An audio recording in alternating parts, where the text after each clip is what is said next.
Ba-dum, ba-dum, bum, bum, bum, bum. It's Off the Highway. And as always, I'm Tony Kriz, and today I'm with just the handsomest fellow on the planet, Tim Soerens, right there from Seattle, Washington. He's the author of a great book called The New Parish, a book about embracing, loving, knowing, serving, being a part of your local context, your local neighborhood.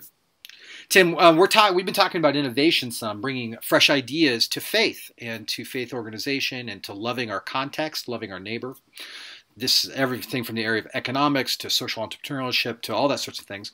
And I'd love to hear you just kind of talk about how do we begin to discern a way to be creative, maybe a fresh way of thinking with our particular place and time. Sure. One thing that comes to mind right away is that most folks who talk about creativity would encourage a deep sense of limits. For example, if you're working on a new essay, and I just say, write whatever you want as long as you want. Even though in some ways that's quite liberating, that you can do whatever you want, you're very free, you have no idea what to do. You have no idea what to write about. It's actually much healthier, and it's actually more of a gift on my part if I said, I want 1,000 words on social entrepreneurship in the church. That's a far easier task in a sense.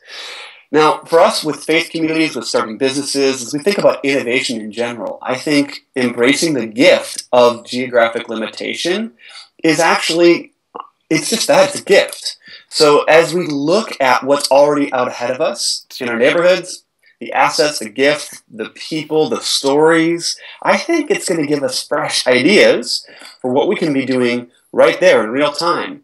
And then another, maybe a kind of an adjoining thought to that, is as we limit ourselves and look at a particular place, it gives us a great opportunity to keep iterating and iterating on that idea, which is also another big theme in innovation these days, is that you don't throw your biggest, best idea, raise all the funds you can from friends and family, throw it out there, and then hope it works. It's far wiser via a lot of design thinking around innovation to create something special, but then get it out there, get out in public, begin to see how your, in a sense, customer base plays with it, if it lands or not. You literally don't know until you put it out there. So as we pay attention to what's already happening, limit ourselves, and then give ourselves the freedom to iterate and iterate, I think we're going to create all kinds of amazing churches, organizations, ministries, nonprofits, businesses, you name it.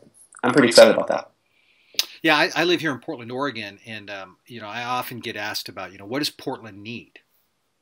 Or did I travel and speak? And I was like, my imagination can't get my head around Portland.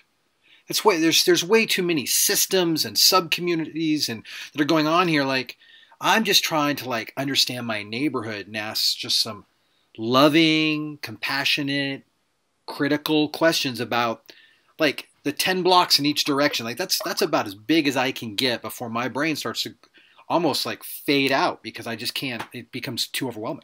Is that what you're talking about? I totally agree, and I feel the same way.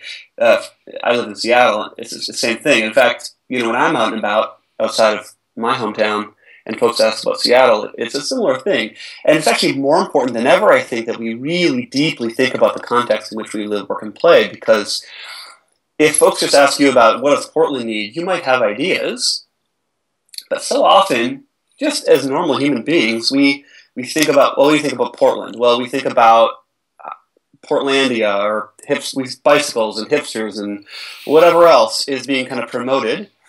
And there's truth to that, of course, or we wouldn't think that, but that's not actually Portland. Mm-hmm. That's, in a sense, a caricature of Portland. It's a mirror of a mirror of a mirror.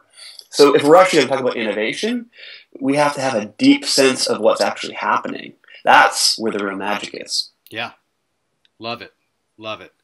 All right, everybody, that's Tim Soerens. He wrote a book called The New Parish. Go check it out. It'll stimulate your thinking. And if you want to get in on this conversation in a very practical, hands-on, face-to-face way, there's actually a conference coming up called Neighborhood Economics. It's November 17th and 18th in Cincinnati.